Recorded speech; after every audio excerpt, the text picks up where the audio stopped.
Hello everyone, कैसे हैं आप सब। कैसा लगा आपको पहले वाला वीडियो। हमारा molecular basis of inheritance chapter लगभग आखिरी पड़ाव पे है। ये हमारा लास्ट टॉपिक है इस चैप्टर का, डीएनए फिंगरप्रिंटिंग। इसमें हम ACP Pradyuman, forensics lab, doctor Salunkhe सबको याद करेंगे। अगर आपने सीआईडी देखा होगा तो जरूर बहुत मजा आएगा इस टॉपिक में, क्योंकि ये कॉमन नॉलेज के लिए भी बहुत ज्यादा इंपॉर्टेंट है और साथ में जो ऑफिसर्स होते हैं या फिर जो बायोलॉजी में आगे फॉरेंसिक्स डिपार्टमेंट में आगे काम करना चाहते हैं उनके लिए भी बहुत ज्यादा इंपॉर्टेंट टॉपिक है और हमारे बोर्ड के अकॉर्डिंग तो है ही इंपॉर्टेंट। ठीक है, तो हमारा डीएनए फिंगरप्रिंटिंग, जिसका हम दूसरा नाम कहते हैं डीएनए प्रोफाइलिंग, ठीक है, इसको पढ़ने वाले हैं हम। डीएनए फिंगरप्रिंटिंग या फिर DNA profiling. It is a technique to identify similarities and dissimilarities. हम क्या करते हैं, इसे आइडेंटिफाई करते हैं सिमिलैरिटीज को और डिसिमिलैरिटीज को। ठीक है, कौन कौन सी सिमिलैरिटीज और डिसिमिलैरिटीज किसमें आइडेंटिफाई करेंगे, डीएनए के अंदर। डीएनए के अंदर जितने भी अपने पास ह्यूमंस हैं, हम ह्यूमंस की बात करेंगे, ऑर्गेनिजम्स की बात नहीं करेंगे यहाँ पे।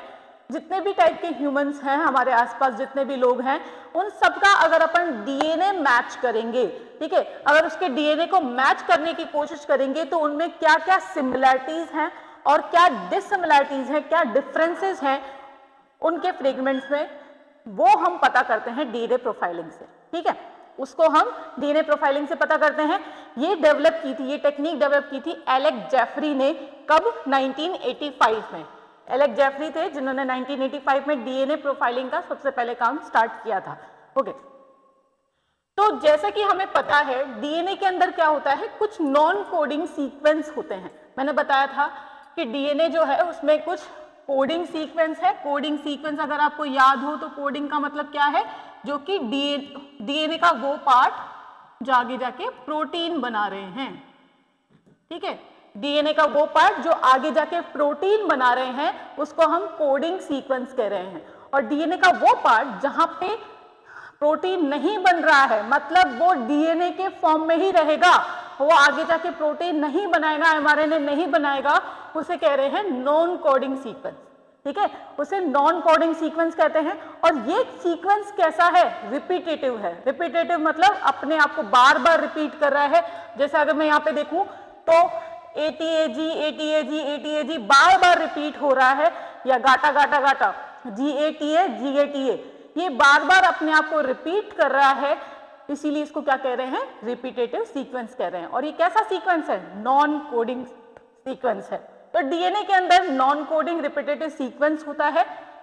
Number of repeat is specific from person to person. और ये जो रिपीटेटिव सीक्वेंसेस होते हैं ये हर एक पर्सन में अलग अलग होते हैं। मान लेते हैं कि मेरे अंदर और मेरे भाई के अंदर, ठीक है, हम दोनों अलग अलग इंडिविजुअल हैं। ठीक है, ये मेरा भाई है, ये गंदा सा भाई है मेरा। गंदा सा इसलिए बोल रही हूँ, परेशान करता है मुझे, ठीक है, और वैसे अच्छा है। तो ये मेरे दोनों भाई हैं। इन दोनों में अगर मैं कंपेयर करूं डीएनए सीक्वेंस को, तो डीएनए सीक्वेंस को कंपेयर करने पे क्या मिलेगा, इसके पास कुछ अलग रिपीट्स होंगे। मतलब इसके पास हो सकता है कि यही वाला सीक्वेंस, कौन सा, गाटा वाला सीक्वेंस, GATA, ये गाटा वाला सीक्वेंस 8 बार रिपीट हो रहा हो।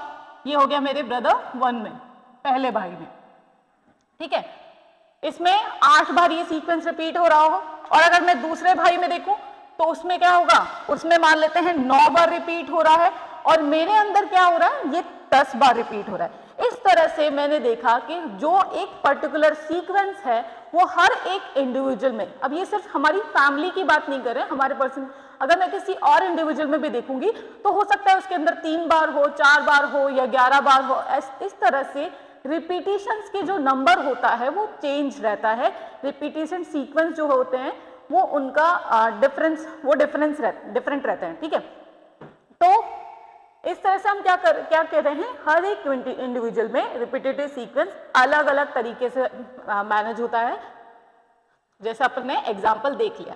ठीक है, इसके बाद मैं बात करूं, अब इस रिपीटेटिव सीक्वेंस के अलग अलग होने से, डिफरेंट होने से हमें क्या पता चलेगा। देखो, repetitive DNA can be separated from the genome DNA. हमारे पास जो प्रॉपर जीनोम डीएनए है, जीनोम डीएनए आपको बताया था मैंने, क्या बताया था जीनोम डीएनए मतलब हैप्लॉइड सेट्स ऑफ क्रोमोसोम्स के अंदर हमारे पास n नंबर ऑफ क्रोमोसोम्स जो हैं, मतलब 23 क्रोमोसोम्स जो हैं, उसमें से अगर मैंने डीएनए में से सिर्फ रिपीटेटिव डीएनए अलग करना है, मतलब कोडिंग और नॉन कोडिंग में से मुझे सिर्फ नॉन कोडिंग वाला लेना है, सिर्फ नॉन कोडिंग सीक्वेंस लेना है, तो नॉन कोडिंग सीक्वेंस लेने के लिए क्या प्रोसेस होती है, देखो इसको हम किससे अलग कर सकते हैं, डेंसिटी ग्रेडियंट सेंट्रीफ्यूगेशन से। सेंट्रीफ्यूगेशन एक मशीन होती है भाई, कैसा होता है, एक मशीन, सेंट्रीफ्यूगेशन मशीन होती है। उस मशीन में सैंपल को एक टेस्ट ट्यूब के थ्रू रखा जाता है, टेस्ट ट्यूब के अंदर अपन ने सैंपल रखा है, जिसको भी अलग करना है सेपरेशन के लिए होती है, ठीक है। तो जिस भी सैंपल को हमें अलग करना है उसको टेस्ट ट्यूब के अंदर भरेंगे, उसको मशीन में डालेंगे, मशीन में क्या होगा, वो बहुत ज्यादा तेज रोटेट होगी, हम उसको कंट्रोल कर सकते हैं कि कितना तेज उसको रोटेट करना चाहते हैं, आरपीएम कंट्रोल कर सकते हैं उसके, ठीक है। हमने उसको कंट्रोल किया, उसको रोटेट करवाया, उसकी वजह से क्या होगा, जो भी बल्क मटेरियल होगा, जो भी बल्क वाला पार्ट होगा, मतलब ज्यादा भारी वाला पार्ट होगा, वो नीचे की तरफ आ जाएगा, और जो थोड़ा हल्का, ठीक है, तो मैं आपको समझ में आ जाएगा, नीचे हल्का, नीचे भारी आ रहा है, ऊपर हल्का आ रहा है, तो मतलब डेंसिटी के अकॉर्डिंग उनके ये डिस्ट्रीब्यूट हो जाएगा उसी टेस्ट ट्यूब में। तो जो भारी होगा, जिसकी डेंसिटी ज्यादा होगी, वो नीचे की तरफ आ जाएगा, और जैसे जैसे डेंसिटी कम होती जाएगी वो टेस्ट ट्यूब के ऊपर की तरफ चलता चला जाएगा। समझ में आया? तो हम क्या कर रहे हैं, डेंसिटी ग्रेडियंट सेंट्रीफ्यूगेशन मशीन के थ्रू यहाँ पे जीनोमिक डीएनए को अलग कर दे रहे हैं, और हमारा जो नॉन कोडिंग डीएनए है, जो हमें रिपीटेटिव सीक्वेंस चाहिए, उसको अलग कर दे रहे हैं, ठीक है। तो यहाँ देखो, बल्क डीएनए हमारा जो मेन डीएनए वाला पोर्शन है, जहाँ पे कोडिंग रीजन्स हैं, फॉर्म्स अ मेजर पीक, वो क्या बनाएगा, मेजर पीक बनाएगा, मतलब उसका ज्यादा कंटेंट बनेगा, ठीक है, नीचे की तरफ बनेगा। And the small peaks are called satellite DNA, और छोटी पीक्स बनेंगी, क्योंकि क्या पीक्स में मतलब क्यों बोला हुआ है यहाँ पे, क्योंकि यहाँ पे ग्राफ में देखा जाता है कि कौन सा डीएनए ज्यादा है और कौन सा डीएनए कम है। तो अगर बड़ी पीक बनी तो मतलब वो क्या है, हमारा मेजर डीएनए है, और स्मॉल पीक आई तो सैटेलाइट डीएनए। सैटेलाइट डीएनए क्या है भाई, सैटेलाइट डीएनए तो बताया ही नहीं। सैटेलाइट डीएनए का मतलब है जो हमारा रिपीटेटिव डीएनए है, ठीक है, जहां पे सीक्वेंस अपने आप को रिपीट कर रहे हैं, उसको सैटेलाइट डीएनए कहते हैं। ओके, तो हमने अभी जब इसमें डीएनए सैंपल डाला था तब ये कैसा था, यूनिफॉर्म, क्योंकि लिक्विड फॉर्म में था, सब कुछ एक जैसा था। फिर जैसे ही हमने सेंट्रीफ्यूगेशन किया तो उसके ग्रेडियंट्स बन गए। तो ग्रेडियंट्स में ये मेजर पीक क्या है, मेजर जो सबसे ज्यादा दिखाई दे रही है, ये हमारा जीनोमिक डीएनए है, और ये जो छोटे छोटे बैंड दिखाई दे रहे हैं जो कम पीक के हैं, वो कहेंगे सैटेलाइट डीएनए। समझ में आ गया? सैटेलाइट डीएनए को हमने कैसे अलग कर लिया, हमें क्या करना है, रिपीटेटिव सीक्वेंस वाले डीएनए को अलग कर दिया हमने, ठीक है। क्यों अलग किया है, क्योंकि हमें पता है उसी में हमें डिफरेंसेस दिखते हैं, बाकी सब तो सेम होता है, बाकी सब ये पूरा जो पोर्शन है नीचे वाला मेजर पीक वाला जो पोर्शन है, ये सब सेम है, बस एक हमारा जो ऊपर वाला सैटेलाइट डीएनए है उसमें डिफरेंस होता है हर एक इंडिविजुअल में। अगर मैं आपके और मेरे डीएनए को सेंट्रीफ्यूगेट करवाऊंगी तो मेरे और आपके डीएनए में मेजर पीक वाला जो डीएनए होगा वो तो बिल्कुल सिमिलर होगा, बिल्कुल सेम होगा, पर जो सैटेलाइट डीएनए है उसी में डिफरेंस आएगा। समझ में आ गया? समझ में आ गया? अगर आपको याद हो, ह्यूमन जीनोम प्रोजेक्ट में हमने बात की थी कि हमारे किसी भी इंडिविजुअल, अगर ह्यूमंस में बात करें तो हर एक इंडिविजुअल का 99.9% डीएनए जो है वो सिमिलर होता है, ठीक है। 99.9% डीएनए सिमिलर होता है, मतलब मेजर पीक जो है वो हमारी सिमिलर आएगी, ठीक है। तो देखिए, satellite DNA is classified as micro satellite and mini satellite. जो मेरे पास रिपीटेटिव सीक्वेंस वाला डीएनए है उसको हम दो पार्ट में डिवाइड करते हैं, माइक्रो सैटेलाइट में और मिनी सैटेलाइट्स में, ठीक है। माइक्रो सैटेलाइट और mini satellite based on the base composition, वहां पे कौन से बेसिस हैं उनके बेसिस पे हम डिसाइड करते हैं कि वो माइक्रो सैटेलाइट्स हैं या मिनी सैटेलाइट्स हैं। कौन से बेसिस, मतलब कौन से नाइट्रोजनस बेसिस हैं उसके बेसिस पे। जैसे ए और टी रिच बेस हो गए, मतलब एडेनिन और थायमिन रिच होगा, या फिर GC रिच होगा मतलब ग्वानिन और साइटोसिन रिच होगा। तो बेसिस नाइट्रोजन बेसिस पे डिसाइड करते हैं कि वो कौन से सैटेलाइट्स होंगे। Okay, length of segmented and number of repetitive unit, कितने सेगमेंट्स बनेंगे, कितने प्रॉपर रिपीटेटिव सेगमेंट्स किसमें प्रेजेंट है, उसी के बेसिस में माइक्रो और मिनी डिसाइड करते हैं। ठीक है, a DNA sequence which is tandemly repeated in many copy numbers, अगर कोई डीएनए सीक्वेंस बहुत सारे नंबर्स में रिपीट हो रहा है, बहुत ज्यादा रिपीट हो रहा है, उसे हम कहेंगे वेरिएबल नंबर टैंडम रिपीट्स। ठीक है, क्या कहेंगे, वेरिएबल नंबर टैंडम रिपीट्स। ठीक है, VNTR belongs to the mini satellite DNA, ये किससे बिलोंग करता है, मिनी सैटेलाइट डीएनए से बिलोंग करता है। ठीक है, तो मैंने क्या बोला, सैटेलाइट डीएनए दो टाइप का होता है, मिनी सैटेलाइट और माइक्रो सैटेलाइट। मिनी सैटेलाइट और माइक्रो सैटेलाइट में से जो VNTR है, VNTR मतलब टैंडम रिपीट्स, जहां पे बहुत सारे डीएनए सीक्वेंस अपने आप को बार बार अलग अलग नंबर में रिपीट कर रहे हैं, उसे VNTR रीजन कहते हैं। और VNTR किसका पार्ट है, मिनी सैटेलाइट का। हमने कैसे डिसाइड किया कि कौन सा माइक्रो है और कौन सा मिनी है, हमने डिसाइड किया उसके नाइट्रोजन बेसिस के कंपोजिशन की वजह से, वहां पे कौन से नाइट्रोजनस बेसिस प्रेजेंट है उसके वजह से हमने उसको डिसाइड किया है। ओके, यहां देखिए, यहां पे रिपीटेड 8 टाइम्स, यहाँ पे एक छोटी सी यूनिट है, ये एक छोटी सी यूनिट है, ये कितनी बार रिपीट हो रही है, 8 टाइम्स रिपीट हो रही है। और यहाँ पे कितनी बार रिपीट हो रही है, 20 टाइम्स रिपीट हो रही है ये यूनिट। इसी को हम क्या कह रहे हैं, सैटेलाइट, माइक्रो सैटेलाइट्स कह रहे हैं। और मिनी सैटेलाइट में क्या है, यहाँ VNTR आ रहे हैं, size of each repeat hundreds of base pairs, कितने नंबर्स है, बहुत सारे नंबर्स में रिपीट होना है। यहाँ से 2 to 6 बेस पेयर्स में रिपीट होता है, मतलब बहुत कम नंबर में इसको रिपीट करते हैं। और यहाँ पे बहुत ज्यादा, मतलब थाउजेंड्स ऑफ टाइम या हंड्रेड्स ऑफ टाइम ये आपस में रिपीट होता है, उसे हम कह रहे हैं। ठीक है, नेक्स्ट देखिए, in a person copy number varies, कहाँ कितना कॉपी नंबर होगा, कितने VNTR रीजन्स होंगे, कितनी बार वो रिपीट होगा सीक्वेंस, वो डिफरेंट होता है। Copy number varies in each chromosome, हर एक क्रोमोसोम में वो अलग अलग होता है। ठीक है, 2 alleles paternal and maternal of A chromosome also contain different number of VNTR। अगर मैं पैटर्नल से क्रोमोसोम लूं, मैटरनल से क्रोमोसोम लूं, या पैटर्नल मैटरनल क्या कर रहे हो मैडम, 5th चैप्टर पढ़ा है हमने। पैटर्नल का मतलब होता है फादर से, मैटरनल का मतलब होता है मदर से। तो फादर और मदर दोनों के पास से मेरे पास क्रोमोसोम्स आए हैं कि नहीं आए हैं। गैमेट फॉर्मेशन के वक्त हमने पढ़ा था कि फादर भी एक 1 सेट ऑफ क्रोमोसोम देगा और मदर भी 1 सेट ऑफ क्रोमोसोम्स देगी। ठीक है, तो दोनों ने एक एक सेट दिया, तो एक क्रोमोसोम मेरे पास फादर से आया है, एक क्रोमोसोम मदर से आया है। दोनों ने क्रोमोसोम्स दिए और इन्हीं दोनों क्रोमोसोम्स के पास भी, इसके पास अलग set of number of VNTR है और इसके पास अलग set of number of repeats है या VNTR रीजन प्रेजेंट है। ठीक है,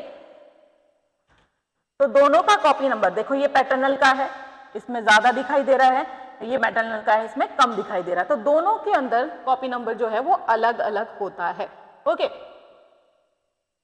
नेक्स्ट देखिए, VNTR is specific from person to person, और हर एक पर्सन में स्पेसिफिक होता है। मतलब अगर मान लेते हैं कि मैं अपना DNA का चेकअप करूं, मेरे DNA को पूरा एनालिसिस करूं, सीक्वेंस करवाऊं उसका, और अगर उसमें सीक्वेंस में भी देखूं कि मेरा DNA बचपन में कैसा था, जब मैं 6 या 7 साल की थी तब मेरा DNA कैसा था, तब उसमें VNTR रीजन्स कैसे थे, उसको मैं चेक करूं। और अभी का DNA, अभी मैं 25-26 ईयर्स की हूं, तो अभी मैं चेक करूं, उन दोनों में अगर मैं चीजों को मैच करूं तो अभी तक भी सेम रहेगा।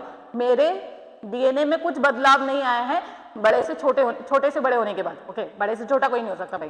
ठीक है, तो छोटे से बड़े होने के बाद हमारे DNA में कोई चेंज नहीं आता। मेरा जो DNA में टैंडम रिपीट्स का नंबर है, VNTR का नंबर है, वो सेम रहेगा। ठीक है, पर मैं अपने VNTR को अगर मेरे फादर से कंपेयर करूं, मेरे मदर से कंपेयर करूं, मेरे ब्रदर से कंपेयर करूं, सिस्टर से कंपेयर करूं, तो अगर इनसे कंपेयर करेंगे तो उनका कॉपी नंबर अलग होगा, उनका VNTR रीजन अलग होगा और मेरा VNTR रीजन अलग दिखाई देगा, अलग कॉपी नंबर प्रेजेंट होंगे। ठीक है। तो the size of VNTR varies from 0.1 to 20 kilo bases. यहाँ पे किलो बेसिस की बात हो रही है, मतलब थाउजेंड्स नंबर में बात हो रही है, ठीक है। तो इतने सारे बेसिस के फॉर्म में हो सकता है VNTR रीजन छोटा सा हो 0.1 वाला, या फिर हो सकता है 20 किलो बेसिस वाला हो। तो सब में अलग अलग होता है। ये फिंगरप्रिंट की तरह काम करता है। जैसे हमारे हाथों के फिंगरप्रिंट सबके अलग अलग होते हैं। आपने देखा होगा हमारा फोन जो है फिंगरप्रिंट वाला, टच वाला फोन है कि नहीं गरीबों, है ना। तो टच वाला फोन है, उसको हम फिंगरप्रिंट से खोलते हैं। तो मेरा फिंगरप्रिंट अगर मैं लगा के ओपन कर लूं, फिर भी दूसरे का फिंगरप्रिंट लगा के वो ओपन नहीं हो पाएगा, है ना, क्योंकि मेरा फिंगरप्रिंट अलग है और सामने वाले का फिंगरप्रिंट अलग है, ठीक है। तो हम दोनों का फिंगरप्रिंट अलग है, इसीलिए वो फोन ओपन नहीं हो सकता। तो यूनिक है हमारा फिंगरप्रिंट्स, ठीक है। उसी तरह से मेरा DNA भी यूनिक है। अगर मेरे DNA का जो VNTR रीजन है उसको मैं कंपेयर करूं मेरे हस्बैंड से या फिर मेरे ब्रदर से, तो दोनों का VNTR रीजन बिल्कुल अलग रहेगा। हो सकता है क्योंकि मेरे ब्रदर और मेरे में ज्यादा डिफरेंस नहीं है, मतलब हम दोनों एक ही लीनिएज से आ रहे हैं, एक ही फैमिली से आ रहे हैं, तो हो सकता है VNTR रीजन में कुछ सिमिलैरिटीज हो, पर पूरी तरह से सिमिलर नहीं हो सकता। समझ में आया? पूरी तरह से बिल्कुल भी सिमिलर नहीं हो सकता। हर एक पर्सन का VNTR रीजन अलग होता है। ओके, नेक्स्ट देखिए, any difference in the nucleotide sequence observed in a population is called polymorphism.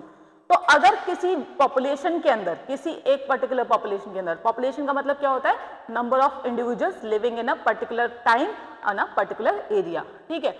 एक पर्टिकुलर टाइम पे एक एरिया में जो पॉपुलेशन रह रही है, अगर उसके DNA में कुछ सिग्निफिकेंट चेंज देखने को मिलता है, कुछ म्यूटेशन देखने को मिलता है, उसे कहते हैं अपन DNA पॉलीमॉर्फिज्म, ठीक है। क्योंकि DNA पॉलीमॉर्फिज्म क्या होता है, मतलब DNA में कुछ चेंज आया है जिसकी वजह से कैरेक्टर्स में भी चेंज आएगा। जैसे मैं देखती हूँ अफ्रीका या जो भी ऐसे बाहर के लोग होते हैं, उनके बॉडी का कलर कुछ अलग होता है, इंडियंस लोगों का कलर अलग होता है, तो उनके DNA में कुछ चेंज आया होगा, वहाँ का एनवायरनमेंट ऐसा है, तो अब जो बच्चे पैदा होते हैं वो उनका भी कलर वैसा ही रहता है, ठीक है। तो आपने कलर के बेसिस पे देखा है, वहाँ के लोग अलग दिखते हैं, हम लोग अलग दिखते हैं, ठीक है। तो वो क्या हुआ, हमारे DNA में चेंज आ गया, जिसकी वजह से चेंजेस चलते आ रहे वो चीज हो रही है। ओके, तो डिफरेंस न्यूक्लियोटाइड में, एक अगर न्यूक्लियोटाइड में कोई भी डिफरेंस आता है जेनेटिक लेवल पे, तो उसे DNA पॉलीमॉर्फिज्म कहते हैं। Polymorphism is higher in non coding sequence.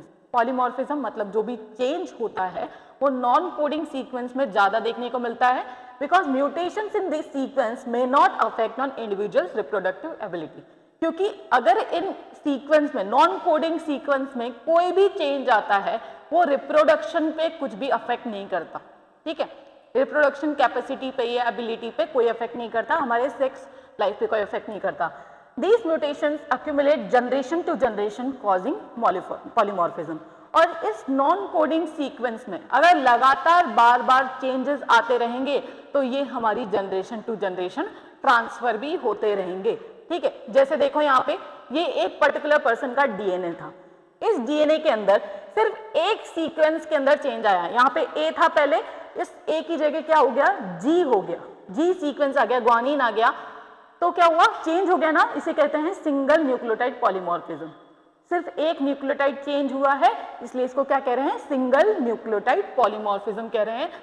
एक न्यूक्लियोटाइड चेंज हुआ, फिर उसके बाद अब देखो दोबारा यहीं पे चेंज हो रहा है, तो इस तरह से क्या हो रहा है, DNA पॉलीमॉर्फिज्म। अलग अलग तरीके का DNA मिला, पहले मेरे पास ऐसा DNA था, सेकंड इस तरह का DNA, थर्ड इस तरह का DNA, तो इसे कहते हैं पॉलीमॉर्फिज्म। तो polymorphism have great role in evolution and speciation. Speciation मतलब नई स्पीसीज का फॉर्मेशन, इवोल्यूशन में और नई स्पीसीज का फॉर्मेशन करने में पॉलीमॉर्फिज्म बहुत ज्यादा रोल प्ले करता है, क्योंकि हम चिंपैंजीज के फॉर्म से पूरी तरह से होमो सेपियंस बने हैं, तो उसमें काफी सारे चेंजेस आएंगे और माना जाता है कि ये SNPs या फिर DNA पॉलीमॉर्फिज्म ने ही इसमें रोल प्ले किया है, ठीक है। नेक्स्ट देखिए, नेक्स्ट हम देखते हैं, अब हमने क्या किया, डीएनए को अलग कर लिया था, हमारा रिपीटेटिव डीएनए अलग कर लिया और रिपीटेटिव डीएनए में चेक कर लिया कि उसमें क्या क्या हो सकता है। डीएनए पॉलीमॉर्फिज्म हो सकता है, नॉन कोडिंग सीक्वेंस होते हैं इसमें जो कि हमारे सेक्सुअल रिप्रोडक्टिव एबिलिटी पे अलग नहीं करते। तो पूरी टेक्निक पढ़ेंगे हम कि डीएनए फिंगरप्रिंटिंग कैसे की जाती है, कैसे हम क्राइम सीन पे इसको यूज करते हैं। ठीक है, सबसे पहले देखो, हमें आइसोलेशन करना है डीएनए का। जिस भी डीएनए की प्रोफाइलिंग करनी है या फिंगरप्रिंटिंग करनी है उसको पहले सेल में से निकालना पड़ेगा भाई। ठीक है, तो देखो हम डीएनए कहां से ले सकते हैं, कहां से डीएनए को एक्यूमुलेट किया जा सकता है। आप ऐसा सोचो, किसी का मर्डर हो गया, कोई पर्सन है, उसका नाम क्या रखें, आपका पसंदीदा नाम रख लेते हैं, मेरा पसंद का नाम रखते हैं। एक पर्सन है गोलू, नहीं गोलू तो नहीं रखेंगे, मेरा भाई नाराज हो जाएगा। क्या रखें, एक पर्सन है, इसको बोल देते हैं एक्स। इस एक्स पर्सन का जो है वो मर्डर हो चुका है। इसके मर्डर वाली जगह पे मुझे कुछ सैंपल्स मिले हैं। क्या सैंपल्स मिले हैं, देखो, एक तो ब्लड स्टेन मिला है, एक ब्लड का धब्बा मिला है। अच्छा, इसका मर्डर हुआ तो इसका ब्लड भी हो सकता है। ठीक है, तो ब्लड स्टेन मिला है, हेयर के सैंपल्स मिले हैं, सीमन स्ट्रेन मिला है। सीमन मतलब क्या होता है, जो इजैक्युलेटेड प्रोडक्ट होता है, पीनस से निकलता है। ठीक है, रिप्रोडक्टिव जब इंटरकोर्स की प्रोसेस होती है, कोइटस की प्रोसेस होती है, तब मेल की बॉडी से सीमन रिलीज होता है। ठीक है, तो blood stain, hair, semen stain, saliva, bone, इन सब से क्या ले सकते हैं हम, डीएनए का सैंपल कलेक्ट कर सकते हैं। चाहे मुझे थोड़ा सा ही क्यों ना मिला हो, पर उससे भी मैं क्या कर सकती हूँ, डीएनए निकाल सकती हूँ। तो किसी का मर्डर हुआ है, आसपास की जगह चेक की, फॉरेंसिक्स की टीम आई थी, उन्होंने चेक किया, उनको जो भी सैंपल मिला, जो भी चीजें मिली, सबको उन्होंने कलेक्ट कर लिया। ठीक है, तो isolation of DNA from any cells, कोई भी सेल से किया जाता है, अगर कोई सेल भी मिला हुआ है तो भी। ठीक है, किसी सेल से किया जाता है, ब्लड स्टेन से, सीमन स्टेन से, saliva, hair roots, bone, skin, किसी से भी हम कलेक्ट कर सकते हैं डीएनए को। तो हमने डीएनए सैंपल को कलेक्ट कर लिया, सैंपल कलेक्ट कर चुके हैं हम, आइसोलेशन कर चुके हैं। आइसोलेशन करने के बाद डीएनए मिल चुका है, मेरे पास डीएनए बहुत सारा मिल चुका है। अब इस डीएनए को हमें क्या करना है, फ्रेगमेंट्स में कट करना है। इसे कहते हैं डाइजेशन ऑफ डीएनए। फ्रेगमेंट्स में डीएनए को कट करने के लिए मेरे पास एक एंजाइम प्रेजेंट है जिसे कहते हैं रेस्ट्रिक्शन एंडोन्यूक्लियस एंजाइम। ठीक है, इस एंजाइम का क्या नाम है, रेस्ट्रिक्शन एंडोन्यूक्लियस। इसको शॉर्ट में कहते हैं आरई। यहां लिख देती हूं, दिखाई नहीं दे रहा होगा, आरई। आ रही है, काटने वाली आ रही है, किसको काटेगी, डीएनए को काटेगी। कहां पे काटेगी, रैंडमली भी काट सकती है, और अगर हम चाहें एक पर्टिकुलर सीक्वेंस पे कटवाना तो वहां पे भी काट सकती है। तो क्या करते हैं, रेस्ट्रिक्शन एंडोन्यूक्लियस से जो हमारे पास डीएनए आया है, अब वो डीएनए क्या होता है, बहुत बड़े स्ट्रैंड में होता है, 2.2 मीटर का ऑलमोस्ट डीएनए होता है। तो इतने बड़े डीएनए को हमें क्या करना है, कट करना है। कितने में कट करना है, छोटे छोटे फ्रैगमेंट्स में करना है। कर क्यों रहे ऐसा, क्योंकि इतने बड़े डीएनए को एक साथ रीड करना, सीक्वेंस करना हमारे लिए पॉसिबल नहीं है, फिंगरप्रिंटिंग करना पॉसिबल नहीं है। तो इसीलिए हम क्या करते हैं, उसको फ्रैगमेंट्स में कट करवा देते हैं। तो डीएनए सैंपल लिया, उसमें रेस्ट्रिक्शन एंजाइम डाला, मतलब आरई डाला हमारा। रेस्ट्रिक्शन एंजाइम ने क्या किया, छोटे छोटे फ्रैगमेंट्स में उसको क्लीव कर दिया, छोटे छोटे फ्रैगमेंट्स में उसको कट कर दिया। अब कट करने का भी इनका एक तरीका होता है। जो भी आरई होते हैं, रेस्ट्रिक्शन एंडोन्यूक्लियस होते हैं, वो एक पर्टिकुलर साइट पे ही कट करते हैं। उस पर्टिकुलर साइट को कहते हैं रिकॉग्निशन साइट। उस पर्टिकुलर साइट को क्या कहते हैं, रिकॉग्निशन साइट। ये सब आप बायोटेक्नोलॉजी वाले चैप्टर में भी पढ़ेंगे डिटेल में, तो थोड़ा ध्यान से सुनिएगा। रेस्ट्रिक्शन एंडोन्यूक्लियस ये पर्टिकुलर साइट पे कट करते हैं, इनकी पसंदीदा साइट पे ही कट कर सकते हैं, ऐसा नहीं है कि कहीं और कट कर लेंगे, कहीं भी जाके कट कर लेंगे। तो रिकॉग्निशन साइट को ढूंढते हैं, पूरे डीएनए को स्टडी करेंगे, वहां पे उनकी पसंद की साइट मिल गई, जैसे ये मिल गई इसको, तो ये यहाँ पे कट लगाया। डबल स्टैंडर्ड होता है डीएनए, दोनों तरफ कट लगा लेंगे। ठीक है, ये कट लगाने के बाद इधर वाला डीएनए अलग, इधर वाला डीएनए अलग। ठीक है, तो ये कैसा डीएनए बन गया, ये देखो। इस तरह के डीएनए स्ट्रैंड्स को, जो आड़े टेढ़े लिख रहे हैं ना आपको, इस तरह के डीएनए स्ट्रैंड्स को हम कहते हैं स्टिकी एंड्स। ठीक है, इस तरह के स्टिकी, इसको बोलते हैं स्टिकी एंड्स। और एक और होता है ब्लंट एंड, जिसमें डीएनए को बस बीच में से काट दिया जाता है। जैसे ये एक डीएनए स्ट्रैंड है, ये डीएनए स्ट्रैंड है, इन दोनों को बस बीच में से काट दिया तो इनको ब्लंट एंड्स कहा जाता है। पर इस तरह के सीक्वेंस जब बनते हैं, ये आड़ा टेढ़ा सीक्वेंस जब बनता है, इस तरह से टेढ़ा मेढ़ा काटा जाता है, तो उसे स्टिकी एंड्स कहा जाता है। ओके, तो रिकॉग्निशन साइट ढूंढी, रेस्ट्रिक्शन एंजाइम है, रेस्ट्रिक्शन एंजाइम ने इसको कट किया, स्टिकी एंड्स बनाए। ओके, अब ये डीएनए फ्रेगमेंट हमारे पास आ चुका है, हमने पर्टिकुलर साइट पे रेस्ट्रिक्शन एंजाइम से उसको कट करवा लिया है। ओके, तो पहला स्टेप आइसोलेशन ऑफ डीएनए, दूसरा स्टेप डाइजेशन ऑफ डीएनए हमने ब्रेक कर लिया। थर्ड स्टेप, अब उस डीएनए फ्रेगमेंट्स को कट करने के बाद, क्योंकि वो बहुत सारे गुच्छों में बने हुए हैं, अभी भी वो डीएनए फ्रेगमेंट्स एक साथ मिक्स हो रखे हैं, तो उनको सेपरेट करना पड़ेगा। इसलिए कहते हैं हम सेपरेशन ऑफ डीएनए, जिसको इस प्रोसेस से किया जाता है, जेल इलेक्ट्रोफोरेसिस से किया जाता है। यहाँ पे डीएनए फ्रेगमेंट्स को कट करने के बाद हमें सेपरेशन करना है, इससे जेल इलेक्ट्रोफोरेसिस से। अब ये क्या टेक्निक है इसके बारे में बताते हैं। देखो, एक अपैरेटस होता है, अपैरेटस मतलब एक तरह की मशीन मान लेते हैं, एक अपैरेटस होता है, उसमें हम जेल लगाते हैं। जेल कौन सा लगाते हैं? एक एगेरोस जेल यूज करते हैं, एगेरोस जेल। ये वैसे तो पाउडर के फॉर्म में होता है, पाउडर को पानी में मिलाओ, ठीक है, पानी में मिलाने के बाद वो लिक्विड फॉर्म में रहेगा, लिक्विड फॉर्म को इसको फिर मशीन उस अपैरेटस में डाल दो। ये अपैरेटस दिखाई दे रहा है आपको, इस अपैरेटस में डाल देते हैं, यहाँ पे डाल दिया, ये जेल है हमारा, ठीक है, ये लिक्विड को डाल दिया, इसको सेटल डाउन होने के लिए काफी देर तक रख देते हैं। ये ठंडा होने के बाद क्या हो जाता है, लिक्विड फॉर्म, जेल फॉर्म में आ जाता है। कैसा आ जाता है? जेल फॉर्म क्रिएट कर लेता है, जेल बना लेता है, ठीक है। ये तो जेल फॉर्म है। अब देखो, इसको मैं यहाँ पे बना देती हूँ, ये एगेरोस जेल है, ठीक है, ये हमारा एगेरोस जेल है। इस एगेरोस जेल के पास इस पॉइंट पे बहुत सारे डिप्रेशंस होते हैं। क्या होते हैं? डिप्रेशंस होते हैं, गड्ढे होते हैं। उन गड्ढों के अंदर अपना डीएनए सैंपल हम भर सकते हैं। कौन सा डीएनए सैंपल? वो जो फ्रेगमेंट्स हमने बनाए थे, उस फ्रेगमेंट्स को हम यहाँ पे एंटर करवा देंगे। दोबारा देखिए, ये मेरे पास एगेरोस जेल है। इस एगेरोस जेल में यहाँ पे एक वेल है, यहाँ पे एक वेल है, यहाँ पे एक वेल है, यहाँ पे एक वेल है। इस तरह से वेल्स प्रेजेंट है। इन वेल्स के अंदर या इन डिप्रेशंस के अंदर मैं अपना डीएनए सैंपल भर दूंगी। डीएनए सैंपल, ये देखो, ये मेरा डीएनए सैंपल है, डीएनए फ्रेगमेंट्स हैं।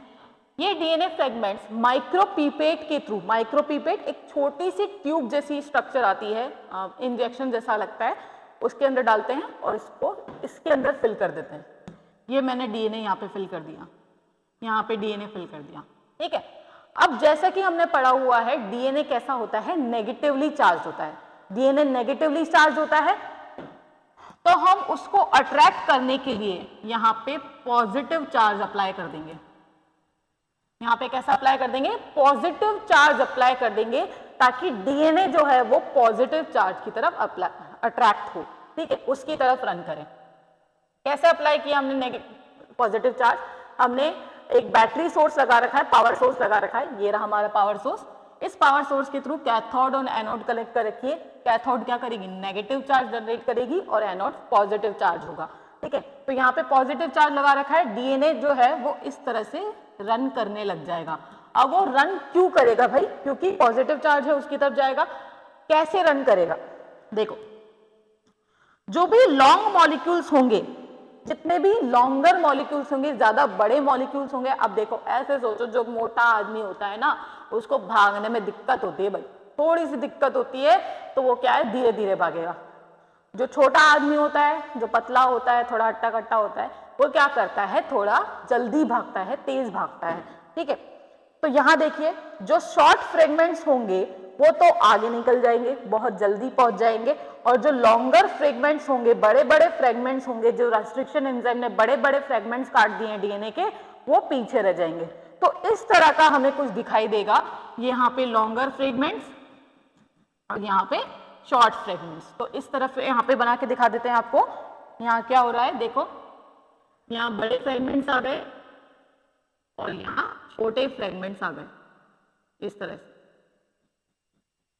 ठीक है। तो इस तरह से बड़े फ्रेगमेंट्स पीछे रह जाएंगे और छोटे फ्रेगमेंट जो है वो आगे की तरफ रन कर जाएंगे।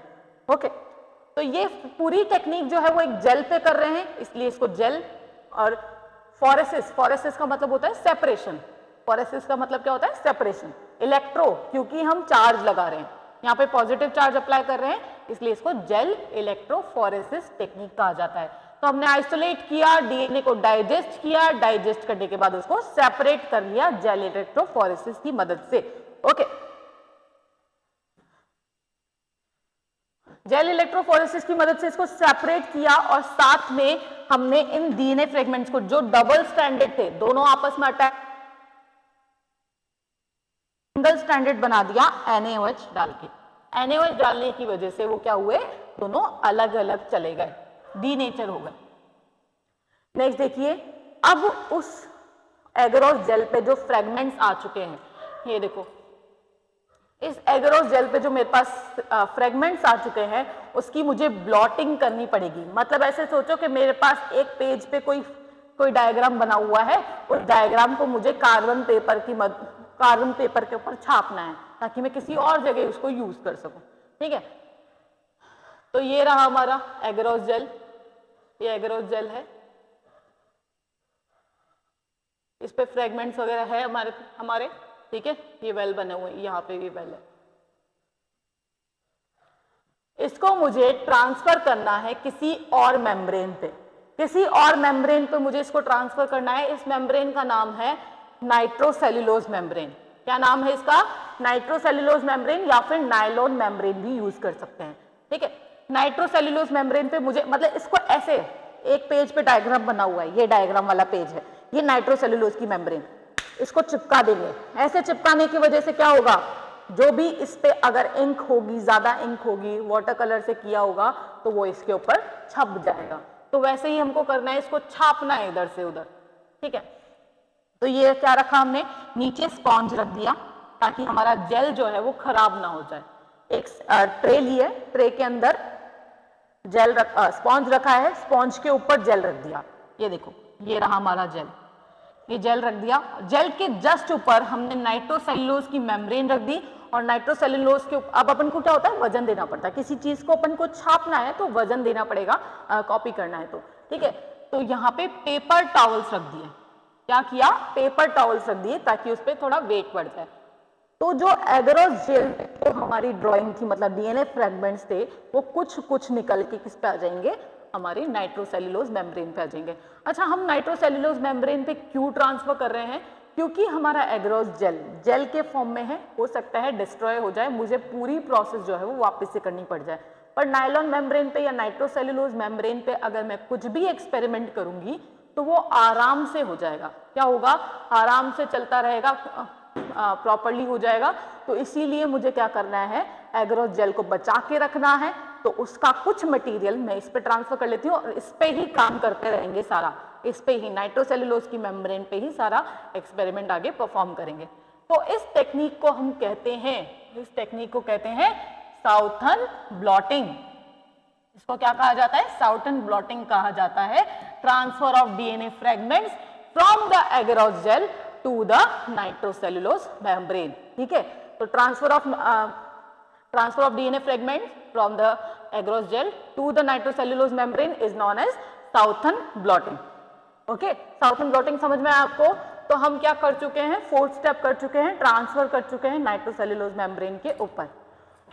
ये हमारी नाइट्रोसेल्यूलोज मेम्ब्रेन है, इसके ऊपर VNTR प्रोब्स को ऐड करेंगे, क्योंकि हमें क्या करना है? VNTR ही ढूंढना है, VNTR सीक्वेंस ही ढूंढना है।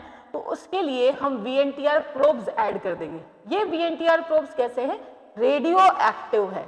रेडियो एक्टिव मतलब जब इनके ऊपर यूवी रेडिएशंस पड़ेंगी, जब इनके ऊपर यूवी रेडिएशंस चलेंगी तो क्या होगा? ये चमकेंगे। हमारे मशीन के अंदर यूवी रेडिएशन जाने के बाद ये लाइट शो करेंगे, अपने आप को शो करेंगे।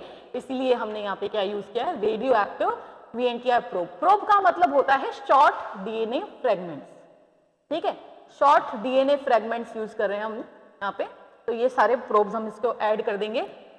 प्रोब्स ऐड करने के बाद ये प्रोब्स क्या होंगे? जहां पे भी इनको अपना कॉम्प्लीमेंट्री सीक्वेंस मिलेगा, VNTR प्रोब है, ये हमारा प्रोब है।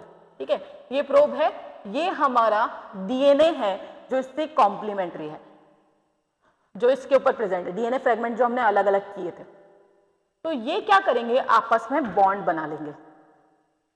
क्या होगा, इस तरह से डीएनए प्रोब है, फिर हमारा डीएनए फ्रेगमेंट है, ये आपस में क्या बना लेंगे, इस तरह से बॉन्ड्स बना लेंगे। यहाँ पे कॉम्प्लीमेंट्री बेसिस मिलेंगे, वीएनटीआर रीजन्स मिलेंगे, वो आपस में बॉन्ड बना लेंगे, और जो वीएनटीआर नहीं होंगे वो नहीं बनाएंगे, है ना।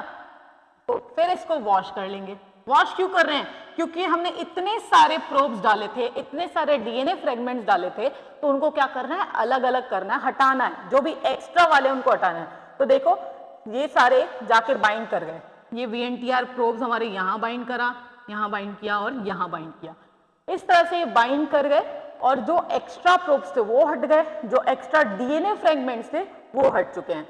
ठीक है, इस प्रोसेस को बोलते हैं अपन हाइब्रिडाइजेशन। वीएनटीआर प्रोब क्या हो गए, हाइब्रिडाइज हो गए, एक प्रोब अलग, एक प्रोब अलग, मतलब एक डीएनए प्रोब, एक हमारा फ्रेगमेंट, डीएनए फ्रेगमेंट। ठीक है, तो दोनों को हमने मिला दिया, क्या बन गया, हाइब्रिडाइज्ड डीएनए फ्रेगमेंट बन गए। ठीक है, तो ये हमारी फिफ्थ टेक्निक हो गई, hybridisation using radioactive labelled VNTR probes. Place the nitrocellulose filter paper in a solution of radioactive labeled single stranded DNA probe। क्या लिखा हुआ है कि यहाँ पे नाइट्रोसेलुलोज की मेम्ब्रेन को हमें एक सॉल्यूशन में रखना है, जहाँ पे बहुत सारे नाइट्रोसेलुलोज के यहाँ पे बहुत सारे radioactive label single standard DNA probes होंगे, जो कि रेडियोएक्टिव है। ओके, तो DNA probes bind with the complementary sequence of the DNA fragment on the membrane to form hybridised DNA. और क्या करेगा, जो भी मेम्ब्रेन के ऊपर हमारे कॉम्प्लीमेंट्री डीएनए सीक्वेंस होंगे उससे जाके बाइंड कर जाएंगे। ठीक है, नेक्स्ट देखिए, सिक्स्थ है, अब वहां पे बाइंड कर चुके हैं, ये हमारी नाइट्रोसेलुलोज मेम्ब्रेन है जहां पे सब कुछ बाइंड हो चुका है, डीएनए प्रोब बाइंड हो चुके हैं, इसको हम डिटेक्ट करेंगे। ठीक है, कौन से मेथड से, ऑटो रेडियोग्राफी से। इसको एक्सरेज डालेंगे उसके ऊपर, एक्सरेज डालने की वजह से हमारा रेडियो एक्टिव डीएनए जो है वो ब्लिंक करेगा या फिर लाइट अप देगा, और उसको हम कंप्यूटर स्क्रीन पे देख लेंगे कि क्या दिखाई दे रहा है हमको, कहाँ कहाँ पे हमारे रेडियो एक्टिव वीएनटीआर प्रेजेंट है। ओके, द ऑटो रेडियोग्राम, इसे कहते हैं ऑटो रेडियोग्राम। ऑटो रेडियोग्राफी, हमने रेडियोग्राफी करी है, एक्सरे रेज डाली हैं इसलिए। ठीक है, auto radiogram gives an image in the form of dark and light bands. यहाँ पे डार्क एंड लाइट बैंड्स दिखाई दे रहे हैं, ये वाले जो ऑरेंज वाले दिख रहे हैं आपको वो लाइट बैंड्स हैं, और ये जो डार्क दिख रहे हैं ये क्या है, dark bands. Okay, image in the form of dark and light bands, it is called DNA fingerprints, और इसको अपन डीएनए फिंगरप्रिंट्स कहा जाता है। समझ में आया, इसको डीएनए फिंगरप्रिंट्स कहा जाता है। मेरे पास एक इंसान का डीएनए फिंगरप्रिंट आ गया, ऑटो रेडियोग्राम आ गया। अगर ये किसका है, सस्पेक्ट का, जो मुझे क्राइम सीन पे मिला है। क्या चल रहा था, क्राइम सीन पे मुझे ब्लड स्टेन वगैरह कुछ भी अगर कोई सैंपल मिला है, उस सैंपल से मैंने एक ऑटो रेडियोग्राम बना लिया है। ठीक है, ऑटो रेडियोग्राम बना लिया। अब मैं दूसरे पर्सन का, जिसको भी, जो भी मेरे को सस्पेक्ट लग रहा है, मेरे फैमिली में 50 लोग हैं, या फिर जो एक्स मरा था उस एक्स की फैमिली में बहुत सारे लोग हैं, उसके आसपास जितने भी लोग हैं उन सब का भी ऑटो रेडियोग्राम बना लेंगे, क्योंकि वो सब सस्पेक्ट है। ठीक है, पर क्योंकि ये टेक्निक बहुत ज़्यादा ऐसा कह सकते हैं एक्सपेंसिव होती है, तो हम जो हाईली सस्पेक्ट होता है उसी को हम ज़्यादातर यूज़ करते हैं, उसी को ऑटो रेडियोग्राम बनाते हैं। तो दोनों का हम मैच कर लेंगे, दोनों को क्या कर लेंगे, मैच कर लेंगे। उससे क्या होगा, हमें पता चल जाएगा कौन खूनी है। ठीक है, कौन ने मतलब वहाँ पे कत्ल किया है, मर्डर किया है। डीएनए फिंगरप्रिंट डिफर्स इन एवरीवन एक्सेप्ट इन मोनोजाइगोटिक ट्विंस। जो मोनोजाइगोटिक ट्विंस होते हैं, मतलब आइडेंटिकल ट्विंस, आपने सुना होगा, जो बिल्कुल एक जैसे दिखते हैं, एक साथ काम करते हैं, उनमें एबिलिटीज सारे कैरेक्टर्स एक जैसे होते हैं, उनको मोनो आइडेंटिकल ट्विंस कहते हैं। आपके आसपास भी बहुत सारे आपने देखे होंगे। तो मोनो आइडेंटिकल ट्विंस का डीएनए फिंगरप्रिंट जो है वो काफी हद तक सेम होता है, बिल्कुल ऑलमोस्ट सेम होता है। ठीक है, तो अगर ट्विंस की बात नहीं हो रही है तो उसके अलावा बाकी जितने भी लोग हैं उन सबका क्या होगा, डीएनए फिंगरप्रिंट अलग अलग होगा। The sensitivity of the technique can be increase by using PCR reaction की वजह से। पीसीआर जो प्रोसेस होती है उससे हम इसकी सेंसिटिविटी, मतलब इसका जो परफॉर्मेंस है वो और ज्यादा इंक्रीज कर सकते हैं। Therefore DNA from a single cell is enough for DNA fingerprinting. तो आपको तो एक छोटी सी बूंद मिलेगी सलाइवा की या फिर ना हमारे ब्लड स्टेन की या सीमन की, उस छोटी सी बूंद में से मुझे इतना डीएनए निकालना है कि मेरा पूरा ऑटो रेडियोग्राम बन जाए, पूरी प्रोसेस हो जाए, साइटोसिन ब्लोटिंग तक पूरी प्रोसेस हो जाए, ठीक है, ऑटो रेडियोग्राफी तक हो जाए। तो इतना सारा डीएनए कैसे निकलेगा? हमें एक रिएक्शन करनी पड़ती है जिसे कहते हैं पीसीआर, पॉलीमरेज चेन रिएक्शन। उस पीसीआर रिएक्शन को करके मैं अपने डीएनए, छोटा सा जो डीएनए फ्रेगमेंट मुझे क्राइम सीन से मिला है, उस डीएनए फ्रेगमेंट को इंक्रीज कर लूंगी, उसका नंबर इंक्रीज कर लूंगी, फोटोकॉपी कर लूंगी। मतलब मान लेते हैं एक छोटा सा पेपर मिला है, मुझे उस छोटे से पेपर को सबको डिस्ट्रीब्यूट करना है, क्या करेंगे? फोटोकॉपी कर लो, ठीक है। तो उसी तरह से डीएनए फ्रेगमेंट का क्या किया है मैंने, नंबर इंक्रीज कर लिया, फोटोकॉपी कर ली पॉलीमरेज चेन रिएक्शन से। ओके, तो यहाँ पे ये पीसीआर की प्रोसेस दे रखी है, इसको आप बायोटेक्नोलॉजी वाले चैप्टर में बहुत डिटेल में पढ़ेंगे। यहाँ पे इस चैप्टर में आपके लिए पीसीआर इंपॉर्टेंट नहीं है। ओके, और पीसीआर से याद रखेंगे क्या कर रहे हैं हम, नंबर को इंक्रीज कर रहे हैं, डीएनए फ्रेगमेंट जो छोटे बहुत कम नंबर में हमारे पास प्रेजेंट है उसको इंक्रीज कर रहे हैं। ओके, तो पूरी प्रोसेस दोबारा से देख लीजिए एक बार फिर से। क्या हो रहा है? सबसे पहले हमने डीएनए को आइसोलेट किया, ये हमारा डीएनए सैंपल था, इसको हमने आइसोलेट कर लिया, बाकी सारी चीजें हटा दी, प्रोटीन, सेल, राइबोसोम्स वगैरह जो भी कुछ था उस सेल के अंदर वो सब हटा दिया, सिर्फ डीएनए को निकाल लिया। डीएनए को डाइजेस्ट करवाया किससे? रेस्ट्रिक्शन एंडोन्यूक्लियस एंजाइम से। रेस्ट्रिक्शन एंडोन्यूक्लियस की वजह से क्या कर लिए? फ्रेगमेंट्स बना लिए। अब ये जो फ्रेगमेंट्स हैं इनको हमने क्या किया? सेपरेट किया। सेपरेशन किससे किया? जेल इलेक्ट्रोफोरेसिस से। ये देखो, जेल इलेक्ट्रोफोरेसिस से हमने इसको सेपरेट कर लिया। साथ में NaOH डालने की वजह से वो क्या हो गए? सिंगल स्ट्रैंडेड हो गए। इस NaOH डाल दिया, सेपरेट कर लिया। अब ये जो जेल है हमारे पास, एगरोस जेल है, उसको ट्रांसफर किया किसके ऊपर? नायलॉन मेम्ब्रेन या नाइट्रोसेल्यूलोज की मेम्ब्रेन पे ट्रांसफर किया, जिसे कह रहे हैं साउथर्न ब्लॉटिंग। ठीक है, transfer to the membrane, membrane पे ट्रांसफर कर लिया, हो गया ट्रांसफर, सिंगल स्ट्रैंडेड ट्रांसफर हो चुके हैं। यहाँ पे हाइब्रिडाइजेशन करवाया किससे? Radio active labelled VNTR probe से। बहुत सारे VNTR प्रोब्स हमने ले लिए, उससे हाइब्रिडाइजेशन करवा दिया।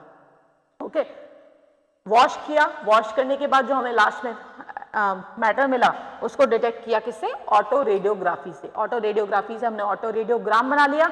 अब एक ऑटो रेडियोग्राम को दूसरे ऑटो रेडियोग्राम से मैच करके देखेंगे, दोनों का सेम सेम है, दोनों का सेम सेम है, तो मतलब यही सस्पेक्ट जो है वही किलर है, मतलब वो क्राइम सीन पे प्रेजेंट था।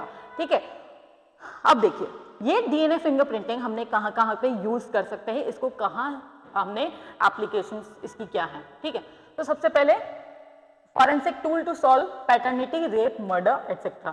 जितने भी ऐसे केसेस होते हैं जो क्रिमिनल केसेस होते हैं, मर्डर के या फिर रेप केस जो होते हैं, वो जनरली इस डीएनए फिंगरप्रिंटिंग की मदद से सॉल्व किए जाते हैं। और पैटर्निटी डिस्प्यूट्स होते हैं। पैटर्निटी डिस्प्यूट्स मतलब कोई एक, जैसे मान लो अंबानी है, अंबानी जी है, उनको जाके कोई बोले कि मैं आपका बेटा हूँ, मेरी आपकी आधी दौलत मुझे चाहिए, मुझे भी हिस्सा चाहिए दौलत में, तो क्या होगा? वो तो बोलेंगे नहीं तू मेरा बेटा नहीं है, और वो बोलेगा नहीं मैं आपका बेटा हूँ। तो ये कैसा डिस्प्यूट क्लियर होगा? भाई डीएनए फिंगरप्रिंटिंग से उनका डीएनए इनका डीएनए चेक करेंगे, भाई दोनों का अलग अलग निकलेगा, VNTR अलग अलग निकलेंगे, तो भाई बिल्कुल अलग, खत्म, नहीं है तो मेरा बेटा, निकल जा, तेरे को कैसे कौन सी दौलत मिलेगी। ठीक है, और अगर सेम निकले तो भाई देनी पड़ेगी, सेम निकली तो देनी पड़ेगी। हर एक पर्सन का अलग अलग होता है, पर जो फैमिली रिलेशंस होते हैं, रिलेटिव्स होते हैं, उनका 0.01% जो है वो सिमिलर होता है। Okay, for the diagnosis of genetic disease, किसी भी जेनेटिक डिजीज के बारे में ढूंढना है कि मान लेते हैं कि वो मेरे पेरेंट को वो डिजीज थी और वो मुझे डिजीज होगी या नहीं, उसके बारे में ढूंढने के लिए भी हमें डीएनए फिंगरप्रिंट का यूज करते हैं। To determine phylogenetic status of animals, मतलब उनके इवोल्यूशन में क्या क्या चेंजेस आए हैं, पहले के एनिमल्स में क्या हुआ करता था और अब के एनिमल्स में, मतलब पहले डॉग कैसा था और अब डॉग कैसा है, उसमें भी अगर अपन को कोई रिलेशन देखना है, कोई चेंजेस देखने हैं, तो उसके लिए डीएनए फिंगरप्रिंटिंग का यूज किया जाता है। तो determine population and genetic diversity, population में क्या चेंजेस आए हैं, क्या क्या डाइवर्सिटी हमारे आसपास के लोगों में है, ठीक है, उन सबको देखने के लिए भी हम डीएनए फिंगरप्रिंटिंग का यूज कर सकते हैं। ओके, तो पैटर्निटी डिस्प्यूट्स किस तरह से सॉल्व किए जाते हैं वो सब आपने देख रखा है। क्राइम सीन को कैसे सॉल्व करते हैं, हम लोग अलग अलग जगहों पे जाके उनके क्राइम सीन्स पे जो भी सैंपल्स होते हैं उनको यूज करके इनको सॉल्व कर सकते हैं। ठीक है, तो हमारे डीएनए फिंगरप्रिंटिंग तक में इतना ही था। बहुत अच्छा लगा होगा आपको ये टॉपिक, बहुत इंपॉर्टेंट टॉपिक है, बहुत डायरेक्ट क्वेश्चंस आते हैं, इसमें पूरी प्रोसेस पूछ लेते हैं अगर मेगा क्वेश्चन आता है तो, और अगर शॉर्ट क्वेश्चन आते हैं तो शॉर्ट क्वेश्चन में what is DNA fingerprinting, what are the applications of DNA fingerprinting, इसलिए ये टॉपिक बहुत ज्यादा इंपॉर्टेंट है हमारे लिए। तो ये चैप्टर हमारा यहीं खत्म होता है, इसके बाद हम नेक्स्ट चैप्टर में मिलेंगे। आप बताइए हमें कौन सा चैप्टर स्टार्ट करना चाहिए। तो अब तक के लिए थैंक यू।